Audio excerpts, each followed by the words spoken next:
Students, आज हमारा जो टॉपिक है +2 क्लास पॉलिटिकल साइंस,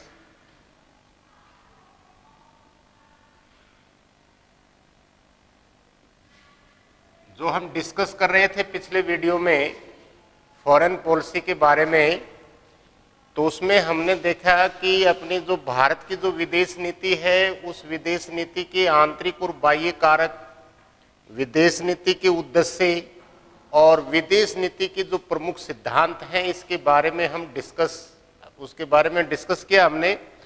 तो हमारा जो नेक्स्ट टॉपिक है आज का, वो नेक्स्ट टॉपिक है नॉन अलाइनमेंट, यानी कि गुट निरपेक्षता। इसमें हम पढ़ेंगे कि गुट निरपेक्षता क्या है, क्या नहीं है, और भारत द्वारा गुट निरपेक्षता के अपनाने के कारण क्या थे, उसके रीजन क्या थे। और इसी टॉपिक में हम डिस्कस करेंगे कि जो गुट निरपेक्ष यानी नॉन अलाइनमेंट मूवमेंट जो स्टार्ट किया गया था, वो दौर था कोल्ड वार का, यानी शीत युद्ध का दौर था।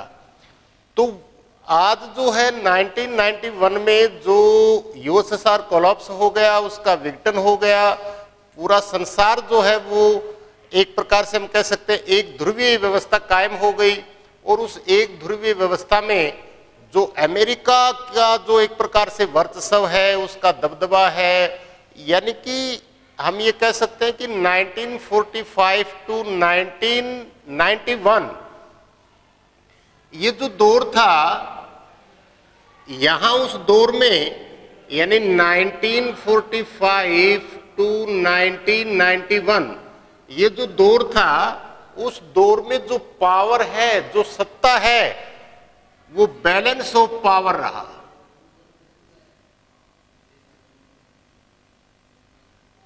यानी सत्ता का संतुलन, क्योंकि दोनों पावरफुल थे, ये चाहे वो यूएसएसआर है और चाहे वो यूएसए है, यूनाइटेड स्टेट ऑफ अमेरिका है। तो दोनों ये एक प्रकार से सुपर कंट्रीज थी, सुपर, इनका दोनों धड़े जो है ये मजबूत थे। तो कौन सी भी महाशक्ति जो है वो युद्ध मोल लेना नहीं चाहती थी। वो एक दूसरे की जो ताकत थी उसके ऊपर इनका एक प्रकार से परस्पर अविश्वास, यानी कि हम ये कह सकते हैं कि उस समय वह जो काल था, वो जो शीत युद्ध का जो दौर था, उसमें शीत युद्ध अपनी चरम स्थिति पर भी पहुंचा है। लेकिन दोनों महाशक्तियां युद्ध मोल लेना नहीं चाहती थी, उन्होंने युद्ध से कदम वापस ले लिए। चाहे वो क्यूबा संकट था, चाहे वो क्यूबा मिसाइल संकट था, U2 विमान कांड था, वियतनाम युद्ध था, भारत पाक युद्ध था। ऐसी सिचुएशन आई संसार के अंदर कि मानो थर्ड वर्ल्ड वॉर होगा, लेकिन दोनों महाशक्तियां युद्ध को मोल लेना नहीं चाहती थी। अब क्या हुआ, जो 1991 का जो दौर है, ये 1991 का जो दौर है, ये जो काल जो समय है, यूएसएसआर कोलैप्स हो गया। यानी कि जो 1922 के अंदर जो यूएसएसआर बना था, और इसके अंदर 15 देशों ने जो एक संघ बनाया था, एक जो यूनियन बनाया था, वो संघ जो है वो 15 देश जो है वो यूएसएसआर से अलग हो गए। जैसे आज का जॉर्जिया है, बेलारूस है, उज्बेकिस्तान है, कजाकिस्तान है, किर्गिस्तान है, ये जो स्टेट थे जो इस संघ में शामिल थे, ये यूएसएसआर से अलग हो गए। उनके अलग होते ही पूरा का पूरा यूएसएसआर का विघटन हो गया और पूरे संसार में यूनिपोलर, सिंगल यूनिपोलर जो है, यानी कि एक ध्रुवीय व्यवस्था कायम हो गई। उस एक ध्रुवीय व्यवस्था के अंदर जो अमेरिका का दबदबा है, उसका जो वर्चस्व है, और उस वर्चस्व, उस दबदबा या उसकी जो दादागिरी है, ये हम कह सकते हैं कि अमेरिका जो है वो पूरे वर्ल्ड का एक प्रकार से दरोगा बना हुआ है। और उसने ऐसे कार्य किए भी हैं जिससे कि पूरा संसार जो है वो एक प्रकार से मूक दर्शक की स्थिति में रहा है। उसकी सत्ता को किसी ने चैलेंज नहीं किया।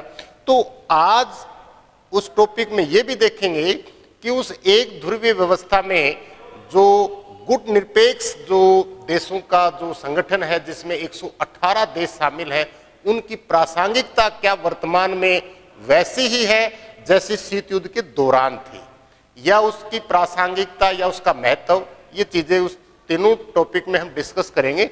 तो सबसे पहले आइए हम देखते हैं, ये पढ़ते हैं कि गुट निरपेक्षता क्या है। सबसे पहले हम ये देखते हैं गुट निरपेक्षता क्या है। तो आपको मैंने पिछले वीडियो में डिस्कस किया था हमने कि सेकेंड वर्ल्ड वॉर के बाद पूरा संसार जो है वो दो धड़ों में बट गया, यानी दो धड़ों में बट गया। और ये दोनों धड़े जो है वो संसार, क्योंकि देखो आपने ये ध्यान रखना है, आपने 9th 10th क्लास में पढ़ा होगा कि एक समय ऐसा था कि पूरे वर्ल्ड के अंदर जो है जो ब्रिटिशर्स जो थे, जो उनका जो वर्चस्व था, उनका दबदबा था।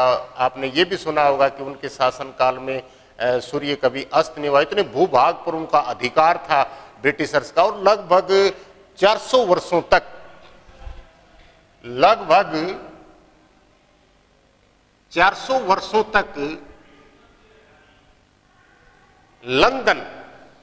लंदन जो है वो सत्ता का केंद्र रहा था। यानी बहुत उनके जितने भी अंडर में जितने भी देश थे, उन सभी देशों के निर्णय जो हैं, उनके फैसले, उन लोगों के आम जनता के जो फैसले थे वो लंदन में बैठ करके लिए जाते थे। तो लगभग 400 वर्षों तक लंदन जो एक प्रकार से ब्रिटिशर्स जो है उनका पूरे संसार के ऊपर वर्चस्व था, उनका दबदबा था। लेकिन 6 साल तक जो सेकंड वर्ल्ड वार चला, उस सेकंड वर्ल्ड वार में ब्रिटिशर्स की जो इकोनॉमी है, उसकी जो अर्थव्यवस्था है, या उसका जो उस युद्ध की वजह से ब्रिटिशर्स जो है वो थर्ड पायदान के ऊपर आ गए और दो महाशक्तियां उभर करके आई जो अब इस संसार के ऊपर अपना दबदबा, अपना वर्चस्व कायम करना चाहती थी।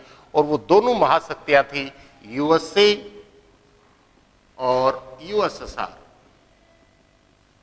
United state Soviet of Republic, United state of America. ये भी 13 उपनिवेशों ने मिलकर के एक संघ बनाया था।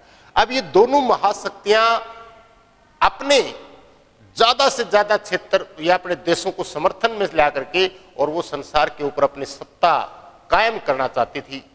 उसी प्रतिस्पर्धा ने, उसी कंपटीशन के भाव ने एक वैचारिक संघर्ष उत्पन्न किया संसार में, और वो वैचारिक संघर्ष का नाम ही कोल्ड वार है,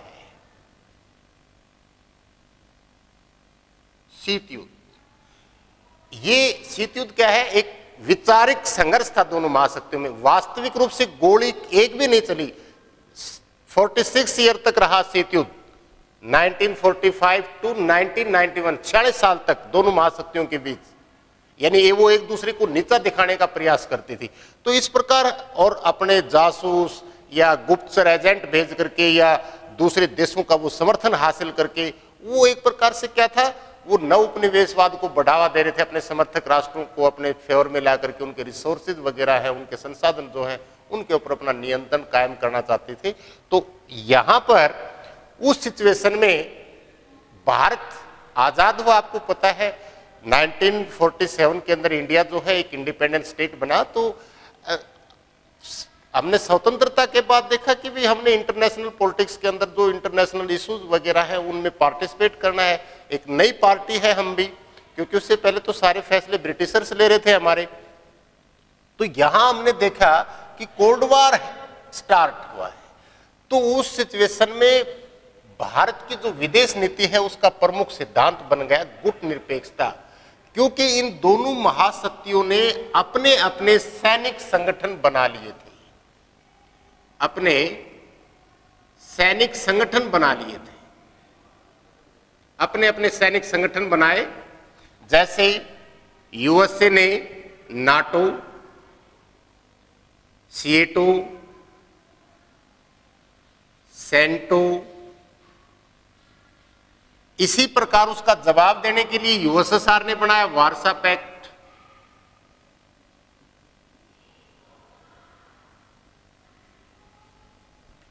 सैनिक संगठन थे कि यूएसए यानी अमेरिका ने कहा कि जो हमारा समर्थक राष्ट्र है और उसके ऊपर कोई थर्ड पार्टी यदि अटैक करती है तो सभी नाटो राष्ट्र मिलकर के उसका मुकाबला करेंगे। अब यूएसएसआर ने अपने जो समर्थक गुट थे उनको आश्वस्त किया कि हमारे ऊपर कोई थर्ड पार्टी अटैक करेगी तो सभी वार्सा पैक्ट में शामिल जितने देश हैं सभी मिलकर के उसका मुकाबला करेंगे। यानी एक दूसरे को नीचा दिखाना, एक वैचारिक संघर्ष, ज्यादा से ज्यादा संसार के जो क्षेत्र थे या जो देश थे, वो जो पार्टी वगैरह थी उनको अपने अंदर शामिल करके और ज्यादा से ज्यादा सत्ता जो है उसको कैप्चर करना, एक प्रकार से प्रभुत्व, अपना दबदबा जो है वो कायम करना, ये होड़ थी इनके अंदर। अब यहां पर देखो, भारत किसी भी मतलब गुट निरपेक्षता यानी हम किसी भी सैनिक गुट में शामिल नहीं होंगे।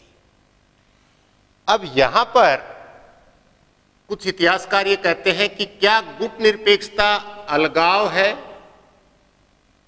अलगाववाद है या तटस्थता है। यहां पर पंडित नेहरू ने टेक्निकल जो ये एक प्रकार से इनको समझाने की कोशिश की है।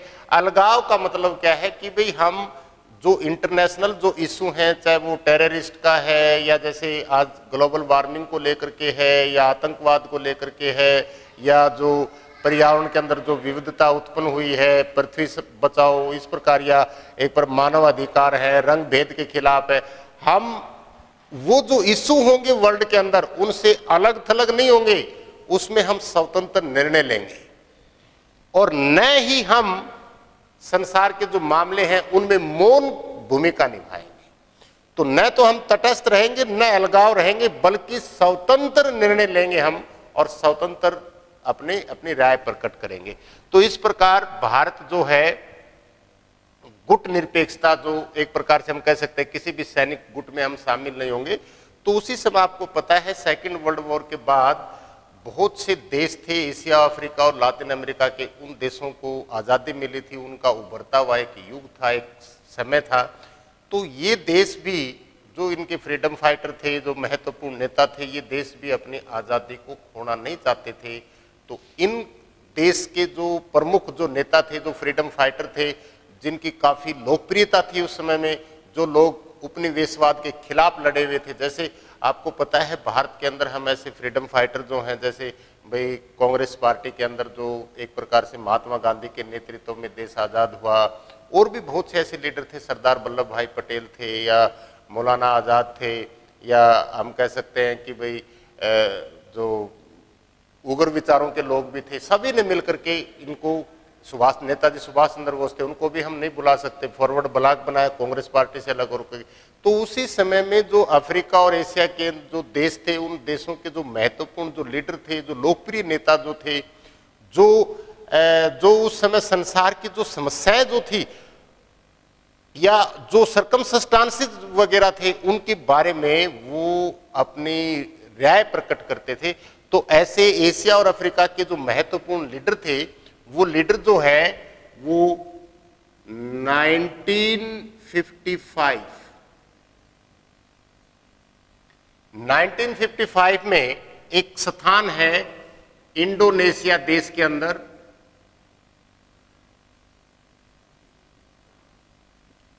जो इंडोनेशिया देश है, उस इंडोनेशिया देश के अंदर एक स्थान है, उसका नाम है बांडुंग।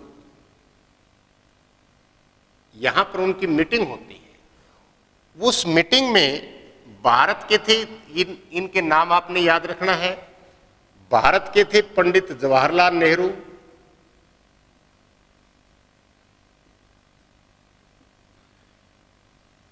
इंडोनेशिया के थे मार्शल टीटो, मिस्र युगोस्लाविया के थे नासिर, युगोस्लाविया के नासिर, मिस्र के थे मार्शल टीटो, मिस्र के मार्शल टीटो, युगोस्लाविया के नासिर, भारत के प्रधानमंत्री पंडित जवाहरलाल नेहरू, घाना के सुकर्णो, ये सभी जो है इंडोनेशिया का जो स्थान है बांडुंग, वहां पर इनकी एक मीटिंग होती है और ये उस समय के जो सर्कमस्टांसेस थे, जो घटनाक्रम थे, उनके बारे में अपनी चर्चा करते हैं, राय प्रकट करते हैं और इन्होंने अपना एक थर्ड पार्टी बनाई, अपना एक तीसरा गुट बनाया कि भी हम यदि इसी सैनिक गुटों में शामिल हो जाते हैं और पूरा वर्ल्ड वाले दो गुटों में बंट जाता है तो निश्चित ही थर्ड वर्ल्ड वॉर होगा, और यदि हम इनमें शामिल होंगे, हमें नई नई आज़ादी मिली है, तो इससे हमारी जो स्वतंत्रता है उसका भी हनन होगा। एक प्रकार से हमें पपेट मतलब एक जो कठपुतली है उसकी तरह हमें यूज करेंगे, ये हमारे संसाधनों का दोहन करेंगे। तो ये सभी ये देश जो है, इन देशों के जो प्रमुख नेता हैं, उस समय का जो दौर था उस हिसाब से ये चले जाते हैं, गुट निरपेक्षता की जो नीति है उसको अपनाते कि भी हम किसी भी सैनिक गुट में शामिल नहीं होंगे। तो ये था आपका गुटनिरपेक्षता और इसके पीछे का जो बैकग्राउंड है उसके कारण क्या थे। अब हम पढ़ेंगे भारत द्वारा गुटनिरपेक्षता की नीति के अपनाने के कारण क्या थे, कि भारत ने गुटनिरपेक्षता की नीति को क्यों अपनाया, इसके पीछे कारण क्या था। तो सबसे पहला हम भारत द्वारा गुटनिरपेक्षता की जो नीति है उसको अपनाने के कारण क्या थे। तो उस कारण में हम देखेंगे सबसे पहले भारत का आर्थिक निर्माण।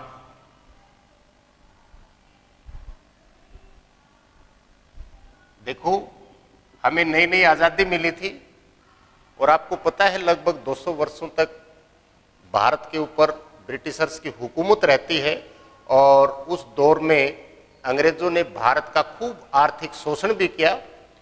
और जब अपना देश आजाद हुआ तो उस आजाद भारत के सामने बहुत सी समस्याएं थी।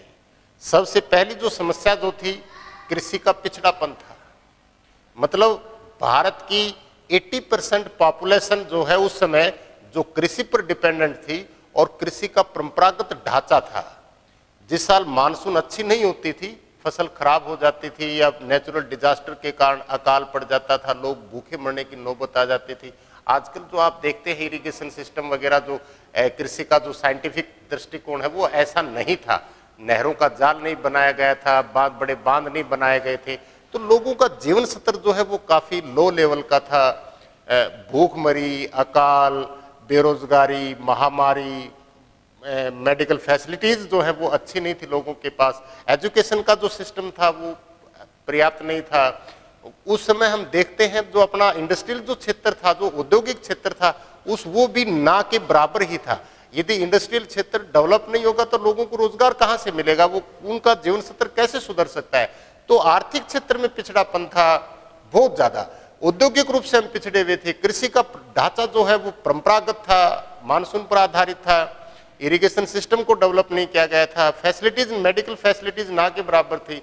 तो भारत का आर्थिक पुनर्निर्माण करना जरूरी था। यहाँ के लोगों का जीवन स्तर कैसे सुधारा जाए, उनकी आमदनी को कैसे बढ़ाया जाए, उनका लिविंग जो स्टैंडर्ड है वो कैसे बढ़ाया जाए, कैसे लोगों को रोजगार दिया जाए। बड़े बड़े जो प्रोजेक्ट वगैरह है, इंडस्ट्री वगैरह है या जो डैम वगैरह है उनका निर्माण किया जाए। तो उनके लिए वो जो बड़े प्रोजेक्ट थे, उन बड़े प्रोजेक्टों के लिए हमें बड़े क्षेत्र, बड़े अमाउंट के अंदर पूंजी की जरूरत थी और टेक्नोलॉजी की जरूरत थी।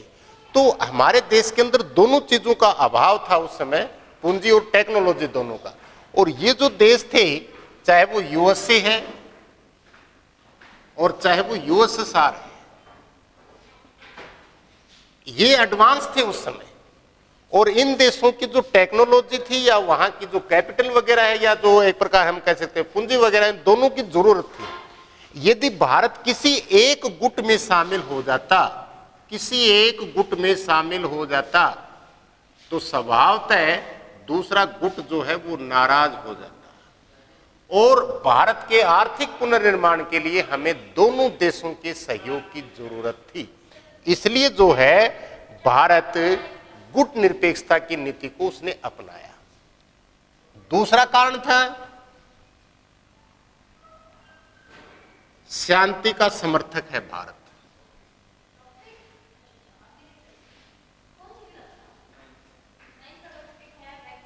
देखो, इस शांति समर्थक में हम देख सकते हैं आज तक भारत ने दूसरे देश के किसी छोटे से धरातल को भी अपने अंदर नहीं किया है। अपने देश के जितने भी ऋषि मुनि महात्मा जो भी पैदा हुए हैं उन सभी ने संदेश दिया है जियो और जीने दो, यानी शांतिपूर्ण सह अस्तित्व।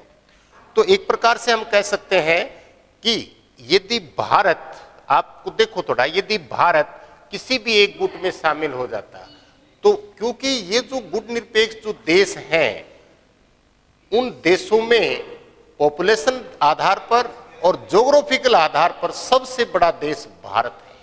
यानी भारत ने वो अगवानी की, यानी कि जो अफ्रीका, एशिया और लातिन अमेरिका के जो देश थे ना, वो देश भारत के नेतृत्व में एक हुए थे। और यदि भारत किसी एक गुट में शामिल हो जाता तो वो नव स्वतंत्र राष्ट्र थे ना, छोटे छोटे राष्ट्र, वो भी किसी न किसी गुट में शामिल हो जाते। और जब यदि पूरा संसार दो धड़ों में विभाजित हो जाता तो स्वभावतः हो सकता है थर्ड वर्ल्ड वॉर लड़ा जाता। और यदि थर्ड वर्ल्ड वॉर शुरू हो जाता तो आज आपको पता है इतना जन धन और विनाश जो है यहाँ था होता। तो इसलिए भारत जो है वो हमेशा से ही शांति का समर्थक रहा है। जियो और जीने दो की जो पॉलिसी है उसके ऊपर वो कायम है। तो भारत जो है उसकी जो आइडियोलॉजी है, उसकी जो विचारधारा है, वो शांति समर्थक की रही है। तो दूसरा ये कारण था। तीसरा यदि कारण देखें हम तो भारत की जो प्रतिष्ठा है उसको बढ़ाने के लिए, भारत की जो प्रतिष्ठा है उसको बढ़ाने का मतलब क्या है कि किसी भी हम गुट में शामिल नहीं हुए, और यदि हो जाते तो वो जो पावरफुल जो कंट्री है वो हमें जो आदेश देता वो हमें मानना पड़ता। लेकिन भारत की जो प्रतिष्ठा जो थी वो इसी में थी कि भी हम अपने स्वतंत्र डिसीजन लें, और उस स्वतंत्र डिसीजन में चाहे कोई भी देश है, चाहे वो अमेरिका है, चाहे सोवियत संघ है, हम किसी के भी अंडर प्रेशर में नहीं होंगे, यानी किसी का हम दबाव नहीं मानेंगे, चाहे वो कितनी ही बड़ी सुपर पावर देश क्यों ना हो। हाँ, यदि वो उपनिवेशवाद को बढ़ावा देता है, रंग भेद को बढ़ावा देता है, या वो लोकतंत्र का समर्थक नहीं है, ह्यूमन राइट्स में वो विश्वास नहीं करता है, तो भारत बेझिझक स्वतंत्र डिसीजन से उसकी क्रिटिसाइज करेगा, उसकी आलोचना करेगा। हम किसी के अंडर प्रेशर में नहीं होंगे। तो इससे भारत की प्रतिष्ठा भी बढ़ी। नंबर 4, भारत की जो भौगोलिक स्थिति, यानी कि जो इसकी भौगोलिक स्थिति है, भौगोलिक स्थिति मतलब क्या है, इसकी जो पोजीशन है या इसका जो विस्तार है, विस्तार, इस विस्तार में हम देखते हैं कि भारत के उत्तर पश्चिम 2 पड़ोसी देश हैं, और वो पड़ोसी देश हैं आपके जो साम्यवादी विचारधारा से हैं, वो है चीन और रूस, यानी रसिया, यानी यूएसएसआर। यदि हम इनके पक्ष में चले जाते, इनके फेवर में चले जाते, तो हिंद महासागर में एक द्वीप है जिसका नाम है डियागो गार्सिया, और इस डियागो गार्सिया में अमेरिका का एक सैनिक अड्डा है, डियागो गार्सिया द्वीप में। तो इसकी भौगोलिक स्थिति ऐसी थी, यदि इस गुट में शामिल हो जाता तो यहां से अमेरिका का जो सैनिक अड्डा है, या अमेरिका जो है वो भारत के आंतरिक मामलों में हस्तक्षेप कर सकता था, वो इंटरफेयर कर सकता था, जिससे भारत की एकता अखंडता को खतरा था। यदि इसमें शामिल हो जाता तो इस साइड से हमें इनको खतरा था। तो इस प्रकार हम कह सकते हैं कि भारत की जो भौगोलिक स्थिति है उस कारण भी भारत ने गुट निरपेक्षता की जो नीति है, गुट निरपेक्षता की नीति को अपनाया है। और फिर नंबर 5 हम कह सकते हैं कि पंडित नेहरू का जो विश्वास है, पंडित नेहरू का विश्वास, अपने देश के जो प्रथम प्राइम मिनिस्टर थे जवाहरलाल नेहरू, उनका जो विश्वास था वो एक डेमोक्रेटिक माइंड के पर्सन थे, और उन्होंने वो शांति के समर्थक थे, डेमोक्रेटिक माइंड के व्यक्ति थे, और विश्व के अंदर वो एक प्रकार से प्रबल विचारधारा, एक शांतिपूर्ण सह अस्तित्व में विश्वास करने वाले व्यक्ति थे। क्योंकि उन्हीं के सहयोग से भारत जो है वो एक यूएन का जो उसकी स्थापना है उसके निर्माण में भारत की भूमिका है। साथ के साथ यूएन का जो चार्टर है जिसके अंदर 111 जो आर्टिकल्स हैं उसका संविधान बनाने में भी भारत का महत्वपूर्ण योगदान है। और भारत जो है वो उसने शुरू से स्टार्ट से कहा है कि संसार के अंदर युद्ध जो है वो किसी समस्या का समाधान नहीं है। जितने भी देशों के बीच जो डिस्प्यूट हैं, जो विवाद हैं, वो मिल बैठ करके सुलझाए जाएं, पंच निर्णय से सुलझाए जाएं। तो इस प्रकार पंडित नेहरू का जो विश्वास था वो एक डेमोक्रेटिक माइंड के व्यक्ति थे और शांति में उनका जबरदस्त विश्वास था। इसलिए हम ये कह सकते हैं कि भारत जो है उसने गुट निरपेक्षता की जो नीति है उसको अपनाया। ये सब कारण थे। आगे जो हमारा टॉपिक है वो ये है कि चलो ये उस समय ठीक था, हम थर्ड पार्टी थे और संसार में तीसरे विश्व युद्ध को हमने टाल दिया है, रोक दिया है। अब प्रश्न ये पैदा होता है कि 1991 यानी कि 1991 में शीत युद्ध का अंत हो गया, शीत युद्ध का अंत हो गया। तो शीत युद्ध के अंत के बाद पूरे संसार के अंदर अमेरिका का वर्चस्व कायम हो गया, उसकी दादागिरी या पूरे संसार का वो दरोगा बन गया। तो कुछ ये प्रश्न पैदा होता है कि क्या अब भी नॉन अलाइनमेंट जो मूवमेंट है या गुट निरपेक्ष जो आंदोलन है, क्या उसकी प्रासंगिकता है, उसका महत्व है? हाँ है, अब भी है उसका महत्व। क्योंकि देखो इसका सबसे बड़ा एक कारण ये है कि आज भी ये देश, जो सभी ये देश है इसके अंदर शामिल, ये उपनिवेशवाद के शिकार रहे हैं। तो ये सभी देश जो अब संसार के अंदर जो पॉलिसीज वगैरह है, जैसे एमएनसीज वगैरह है, मल्टीनेशनल कंपनियां का जाल बिछ चुका है एक प्रकार से, तो ये सभी संगठित होकर के देश ऐसे विकसित देशों की जो गलत पॉलिसीज हैं, उनकी जो नीतियां और कार्यक्रम हैं, उनको क्रिटिसाइज कर सकते हैं और आपस में यदि वो एक हैं तो सहयोग भी कर सकते हैं। दूसरा इसलिए इसकी आवश्यकता है कि ये देश राजनीतिक रूप से तो स्वतंत्र है, लेकिन अब भी ये देश यदि आपस में सहयोग करें तो इन देशों के अंदर अब भी कुछ ऐसी सामाजिक विषमताएं हैं, जात पात को लेकर के है, रंग भेद को लेकर के है, या इन देशों के अंदर लोगों का जो जीवन स्तर है, महामारी वगैरह है या मेडिकल फैसिलिटीज है, ये एक दूसरे को मदद करके और उसका उत्थान कर सकते हैं। और पूरी विश्व बिरादरी का जो है ये ऐसी जो सुपर पावर कंट्रीज हैं उनका ध्यान आकर्षित कर सकते हैं। और तीसरा जो सबसे बड़ा कारण है, आज संसार जो है वो भूखमरी से, महामारी से या आतंकवाद से या ग्लोबल वार्मिंग से या जलवायु परिवर्तन से, ये सब जो जितनी समस्याएं हैं, जो संसार के अंदर जो चुनौतियां हैं वो हमारे सामने है। तो ये सभी राष्ट्र यदि आपस में एक हैं और मिलजुल करके यदि उन समस्या, जैसे आतंकवाद से सभी ग्रसित हैं, ग्लोबल वार्मिंग को लेकर के है, जलवायु परिवर्तन को लेकर के, भूखमरी को लेकर के, गरीबी और महामारी, इस प्रकार के जो इश्यूज वगैरह है उनमें मिल बैठ करके और उनका सोल्यूशन कर सकते हैं और आपस में सहयोग भी कर सकते हैं। तो इस प्रकार आज भी हम कह सकते हैं कि जो गुट निरपेक्ष या नॉन अलाइनमेंट जो मूवमेंट है उसका अब भी महत्व है। धन्यवाद।